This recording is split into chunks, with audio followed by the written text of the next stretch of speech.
کے لائق ہے، اللہ ہی عبادت کے لائق ہے۔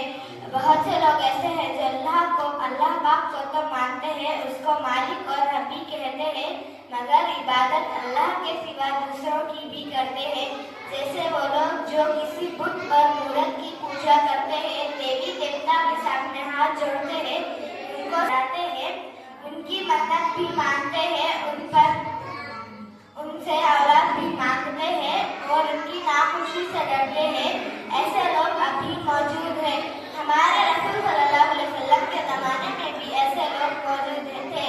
جب ہمارے رسول صلی اللہ علیہ وسلم کے سمجھانے بجھانے سے جب وہ لوگ سیدھے راستے پر آنے لگے، باپ دادا کی رسموں اور طور طریقوں کو چھوڑ کر مسلمان ہوئے، تو ہمارے رسول صلی اللہ علیہ وسلم نے ان کو پہلے کلمہ توحید اور کلمہ شہادت سکھلائے۔ ان کلموں کے ذریعے ان کو یہ بتایا گیا کہ اللہ ہمارا مالک اور معبود ہے، ہم اس کے بندے اور غلام ہیں۔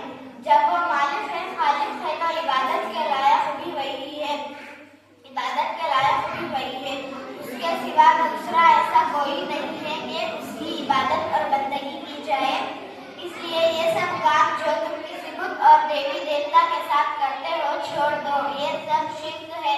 شرک سب سے بڑا گناہ ہے، اس گناہ کو اللہ تعالیٰ کبھی معاف نہیں کرے گا۔ صرف اللہ کو پوجو، اللہ کی عبادت کرو، اللہ کے حکموں پر چلو، اللہ سے مدد مانگو، اللہ دکھ اور تکلیف میں اللہ کو پکارو، وہ دور نزدیک سب کی سنتا ہے۔ اس سے مانگنے کے لیے کسی شخص کی واسطہ اور وسیلہ کی ضرورت نہیں۔ اس کو توحید کہتے ہیں، اس کے ماننے والے کو موحد کہتے ہیں۔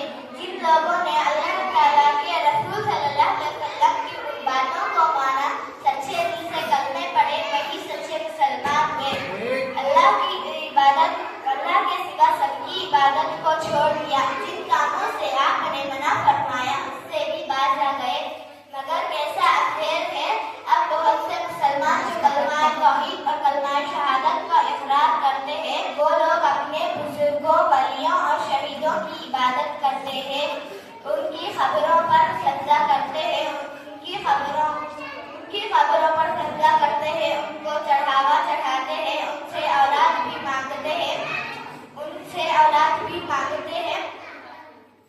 ان کو سجدہ کرتے ہیں، ان کی قبروں کا طواف کرتے ہیں، دکھ اور تکلیف میں انہی کو پکارتے ہیں، برکت کے لیے ان کی تصویریں اپنے گھروں میں رکھتے ہیں۔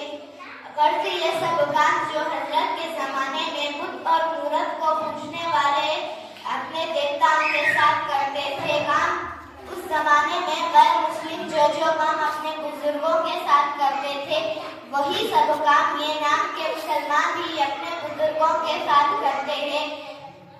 حالانکہ ان کاموں کو روکنے کے لیے اسلام کے کلمہ طیب لا الہ الا اللہ میں ہم کو سکھایا گیا کہ اللہ ہمارا مالک اور معبود ہے، اس کے سوا کوئی ایسا نہیں کہ اس کی عبادت کی جائے۔